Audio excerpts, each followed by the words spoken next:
A tired father walked into a trap set by two teenagers, but the stranger across the table ended up breaking his heart in the best way possible. Real quick, drop your location in the comments.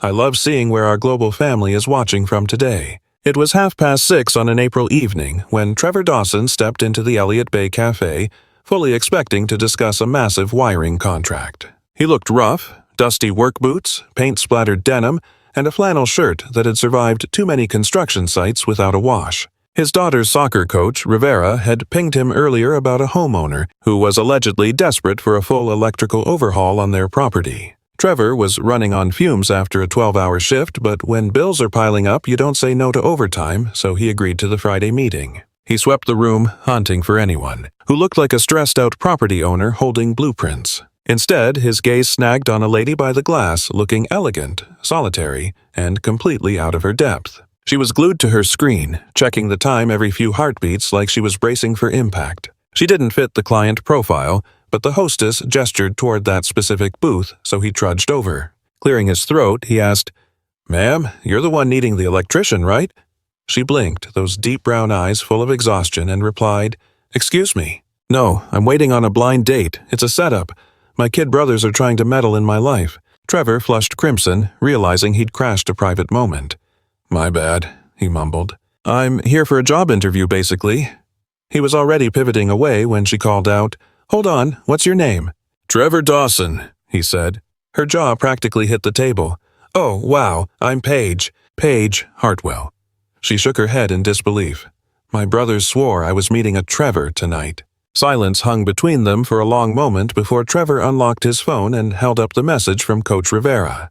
"Elliot Bay, 6:30, window seat. Ask for Paige. She needs repairs. Great lady, single mom, just show up."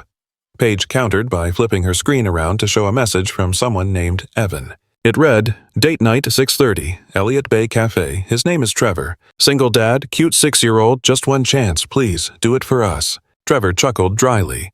"Looks like we've been bamboozled." Paige buried her face in her palms. "I am going to strangle those boys. I am so mortified. I'm sorry they wasted your evening on this prank." Before they could escape, a server slid a platter of appetizers onto the table. "Compliments of the Hartwell brothers," he announced. "Tab is already covered for the night." There was a sticky note attached.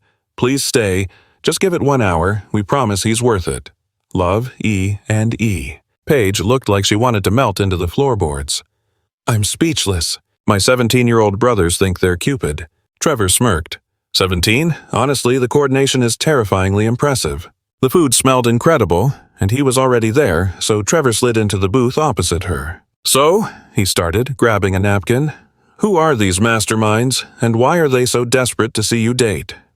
Paige let out a heavy sigh. "They're my twins," she corrected. "Well, biologically my brothers. Our folks passed in a fire when the boys were 8. I was 23.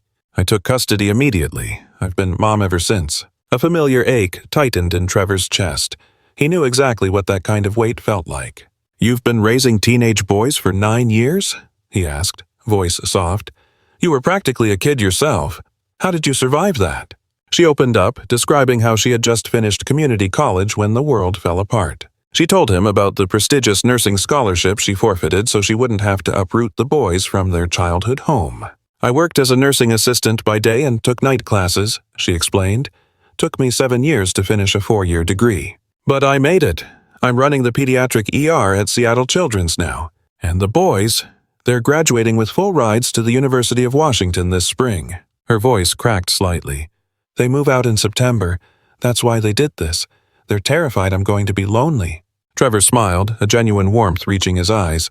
"That is aggressively sweet." Then he leaned in and shared his own story, losing his wife, Jenna, to a car crash 2 years back, and the beautiful chaos of raising his 6-year-old girl, Maddie, on his own. "I usually tell people I run a boutique electrical firm," he began, which is basically code for saying I wrangle wires, try to avoid lethal shocks, and haven't been on a date since I lost Jenna because, frankly, I'm terrified and swamped. Meanwhile, Maddie has turned every grocery run into a headhunting mission, asking random women if they're looking for a vacancy in the mom department, which makes me want to die on the spot. They spent 20 minutes bonding over the chaos of a single parenthood, the crushing fatigue, and the quiet guilt. To his surprise, Trevor realized he wasn't just enduring the chat. For the first time in 2 years, he was actually feeling a spark of connection. Suddenly, Paige's phone buzzed, cutting her off right as she was describing the time the twins turned the bathroom into a swimming pool. She glanced at the caller ID. "It's Evan," she sighed. "I'm putting this on speaker. He needs to hear exactly how thrilled I am about this little stunt." She tapped the screen. Evan's voice crackled through the speaker. "You still at the restaurant, or did you bail? Ethan owes me $20 if you actually stayed." Paige leaned in. "I'm sitting right here with Trevor, who, for the record, does not need his breaker box fixed. We've spent the last half hour figuring out how we both got played." Laughter erupted on the other end. "See, Ethan? I told you she'd crack the code instantly." "Pay up!" The background noise swelled, followed by what sounded like Ethan shouting, "Tell her we're sorry, but like not actually sorry." Paige shook her head. "Why? Why go to all this trouble just to trick us?" The line went quiet. When Evan spoke again, the playfulness was gone, replaced by a nervous, earnest tremor. "Because you need this, Paige. You've sacrificed everything for us. You put your entire life on hold to raise us without whispering a single complaint. We're off to college in 4 months. We couldn't stand the thought of leaving you behind in that house all alone." Trevor watched the tears well up in her eyes. "Evan," she whispered, her voice cracking. "Just give him a shot, okay?" Evan pleaded. "We checked him out. He's solid. We love you, sis." The line went dead before she could answer. Paige dabbed at her cheeks. "God, I am so sorry you got dragged into our drama. My brothers mean well, but their execution is a disaster. You didn't sign up for this circus?" Trevor smiled softly. "To be honest, my daughter is on a similar crusade.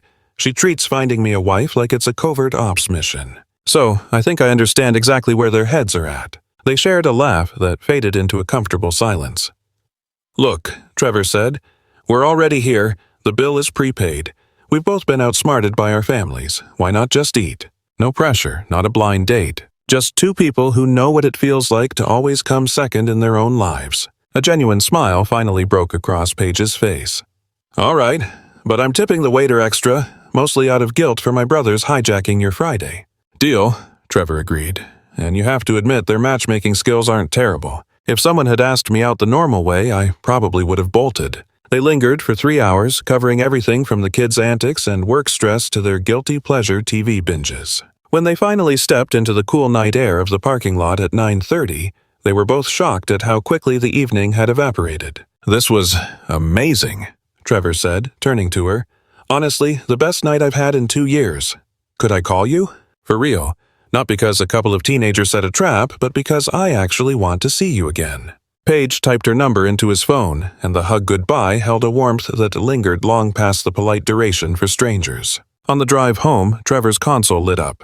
Coach Rivera flashed on the screen. He tapped answer. "Well, verdict?" The coach's voice boomed. "Did the dynamic duo pull it off? Is it true love?" Trevor nearly swerved into the shoulder. "Hold on. You were part of this. You told me she had faulty wiring." Coach Rivera roared with laughter. "Hey, those kids are geniuses. They pitched me the plan a month ago.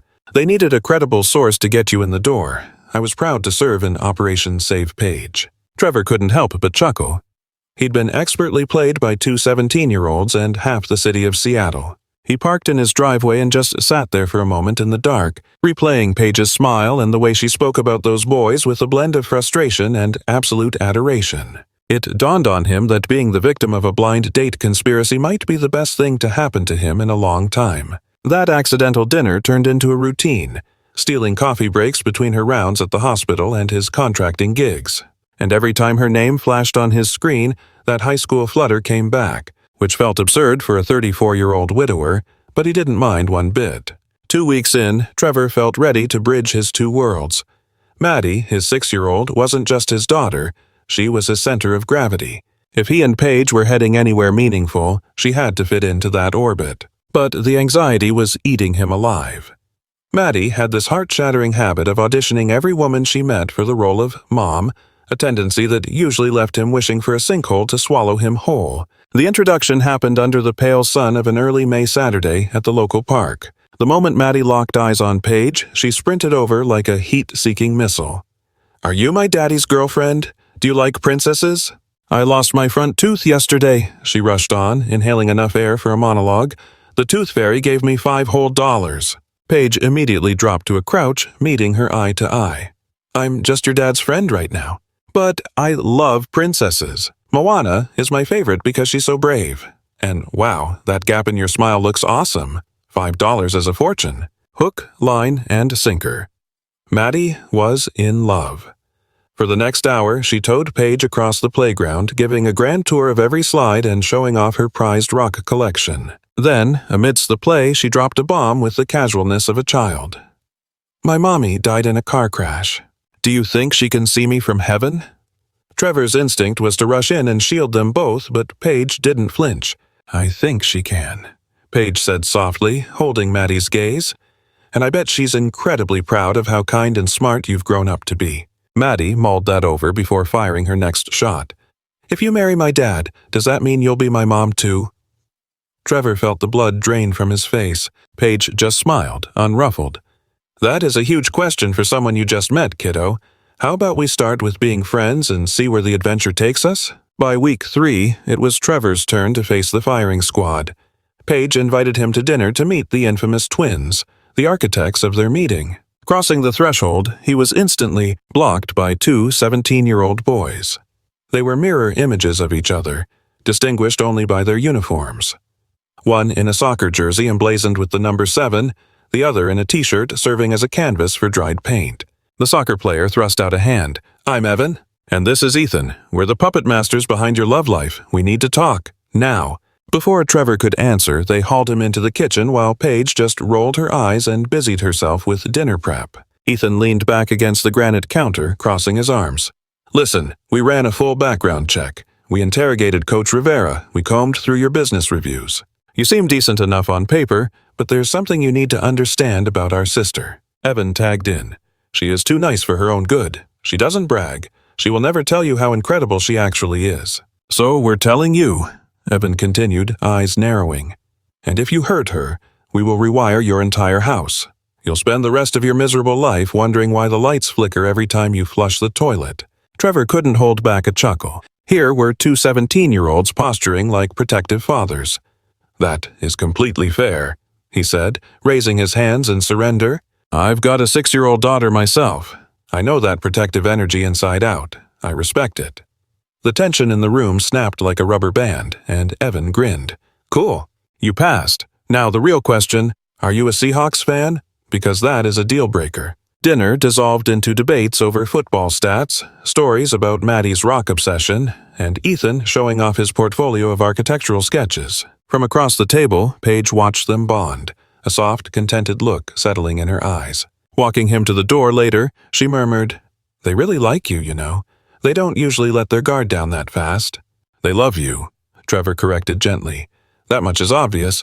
You've done an incredible job raising them. 2 months blurred past in a montage of family dinners and park outings, Maddie growing more attached to Paige with every setting sun. Then late June arrived, bringing the twins' 18th birthday and a backyard bash teeming with high school friends and family. Mid-party, Evan and Ethan steered Trevor away, claiming they needed muscle to move something in the garage. Once the garage door shut out the noise, the pretense dropped. Evan's face went grave. We need to tell you something about Paige. Something she doesn't know we know, and you have to swear you won't tell her we spilled it. Trevor's stomach bottomed out. It sounded like the prelude to a disaster. Ethan took a breath. When our parents died in the house fire and Paige took custody of us, she had a full ride to Johns Hopkins Nursing School in Baltimore. We're talking one of the top 5 programs in the entire country. She was packed, Evan added quietly.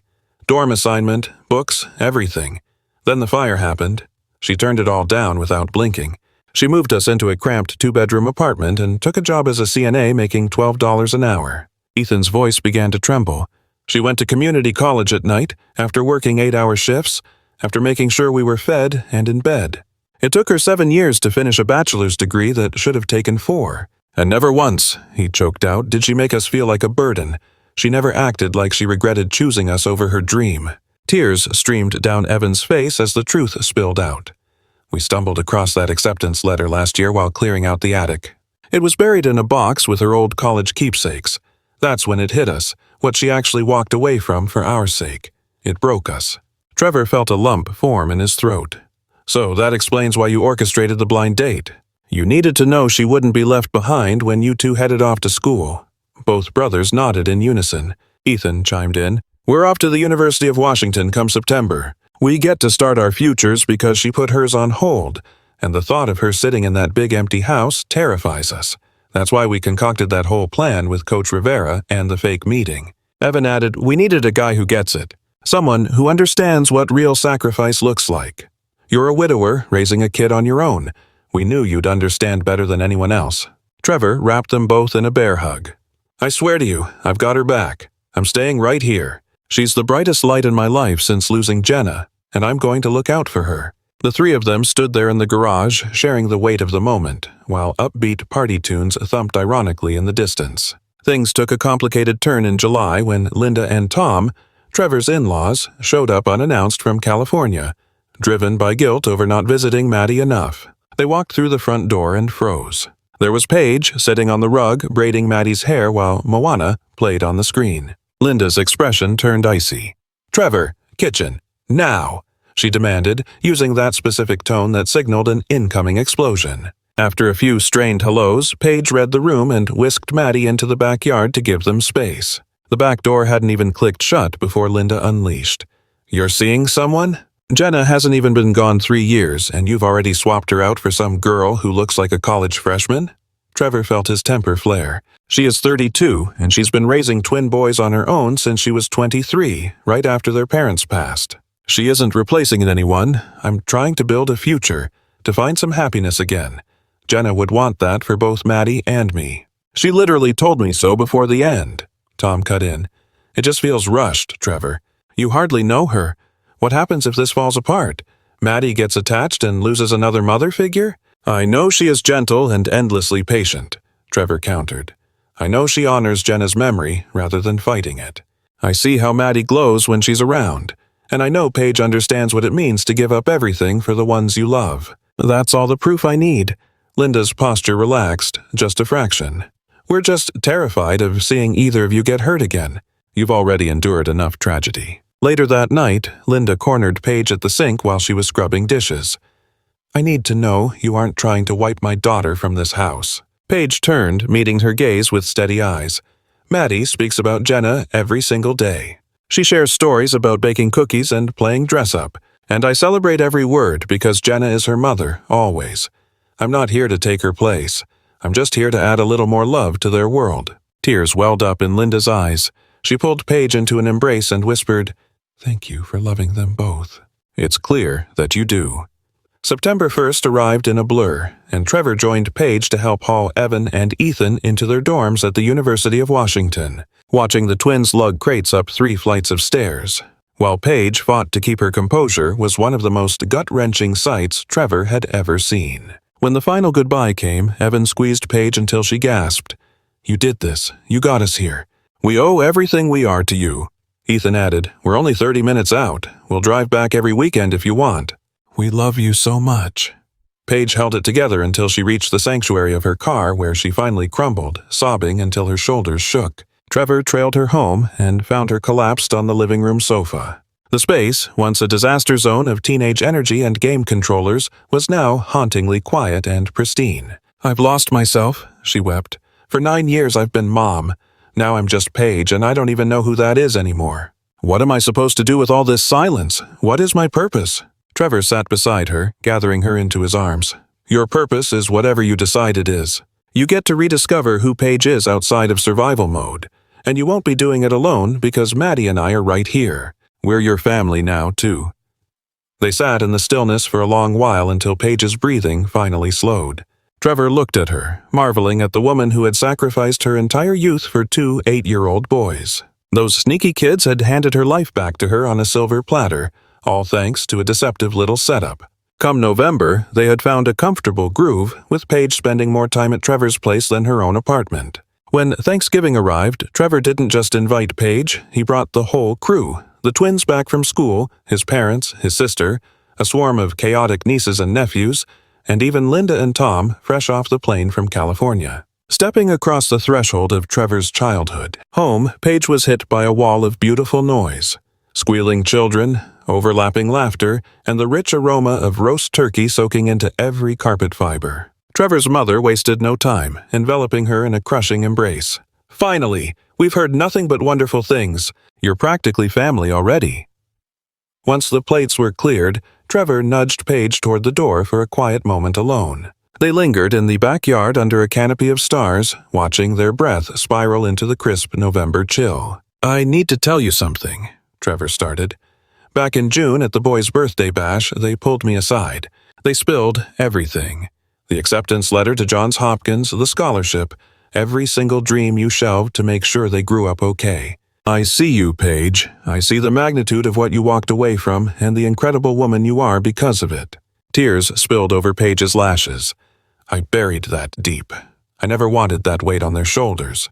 But Trevor shook his head. "It's not guilt, Paige. It's pure gratitude.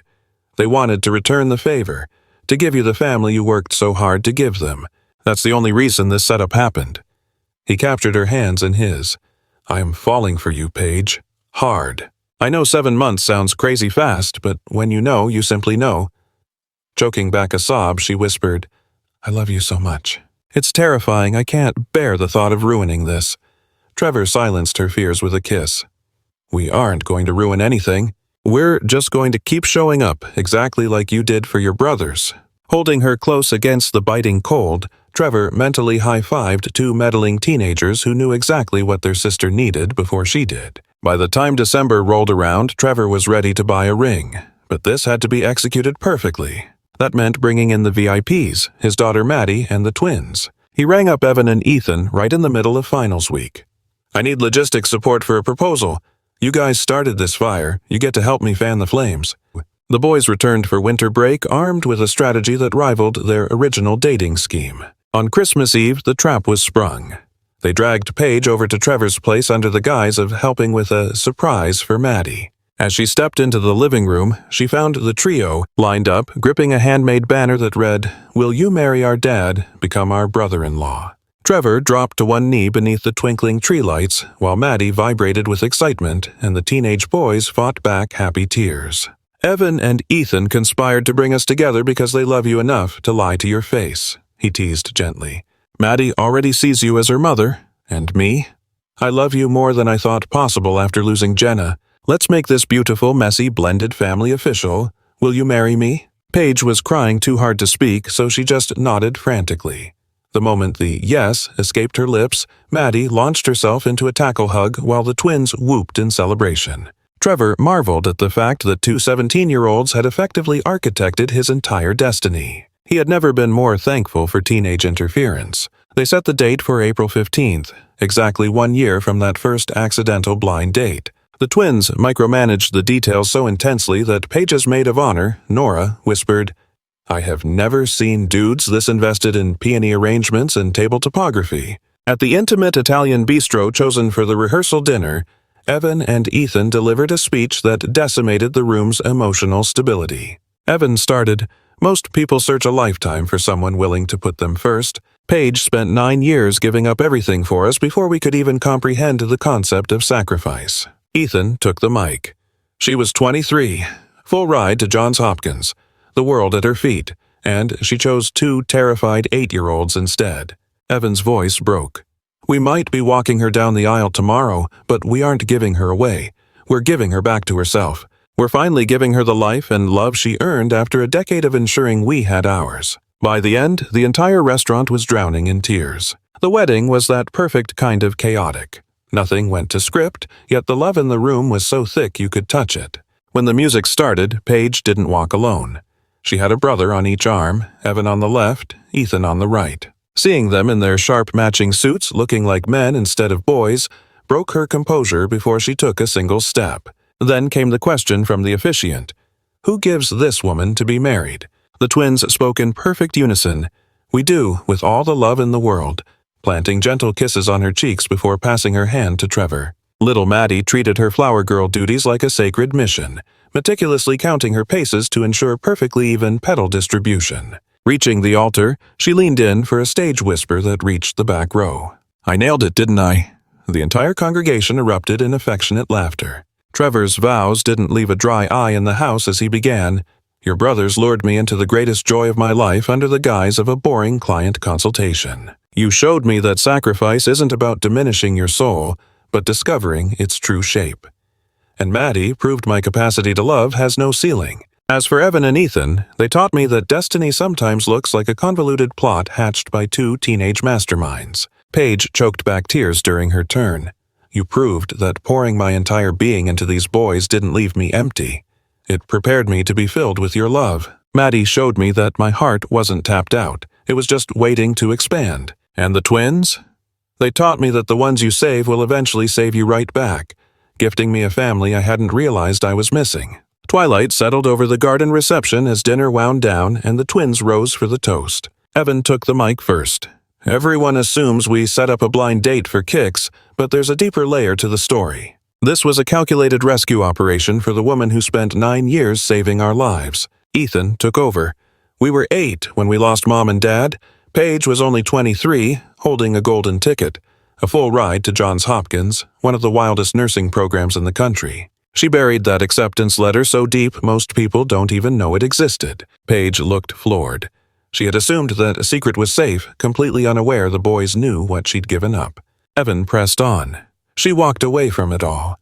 She dragged us into a cramped 2-bedroom flat, scraped by on $12 an hour as a nursing assistant, and ground out credits at community college after dark. A 4-year degree took her 7 long years to finish, yet she never let slip a single complaint or made us feel like burdens. Ethan's voice began to tremble. She never missed a match, never missed an art showcase.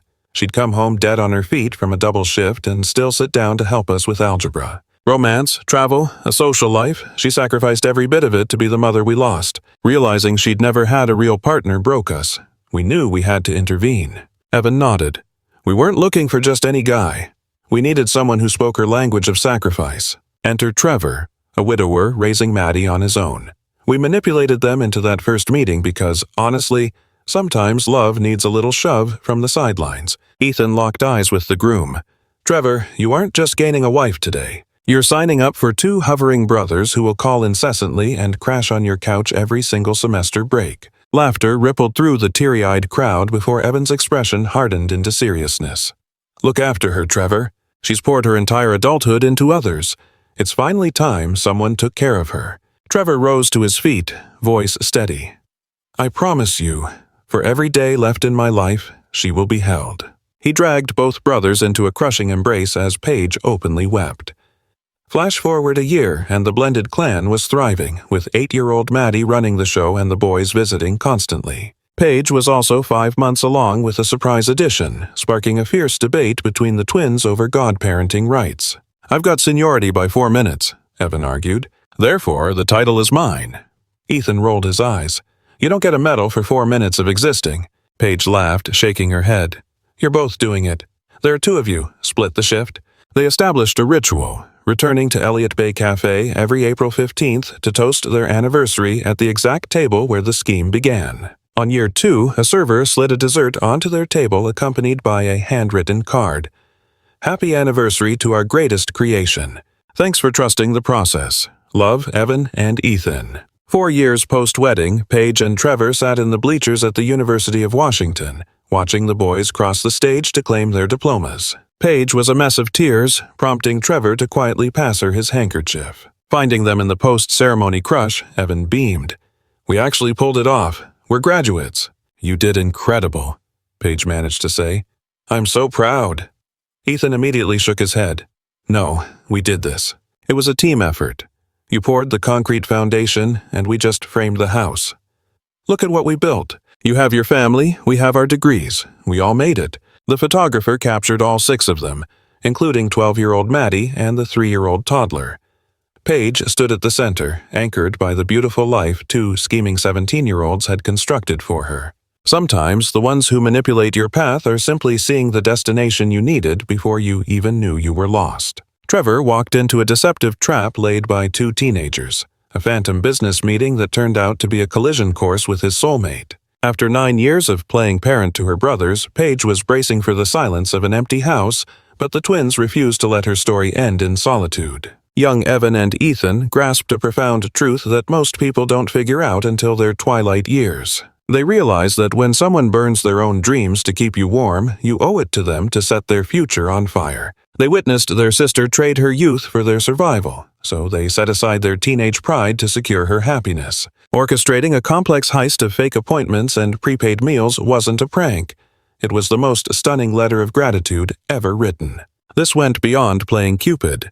They were stitching back together a heart that had beaten for everyone but itself for nearly a decade. If you have ever shelved your own ambitions for the sake of another, trust that the universe has a way of balancing the scales when you least expect it. Sometimes that payback comes from two meddling brothers who simply won't allow you to face the quiet alone. Press that subscribe button if this story touched a nerve and reminded you that blood looks out for blood no matter what. Pass this story along to the unsung hero in your life who gave up everything just to see you smile. And never forget that your silent labor is being seen, even when you feel invisible in the daily grind. The twins were watching the whole time, and they made sure their sister finally got the fairy tale ending she had written for them. Thank you for sharing this moment with us.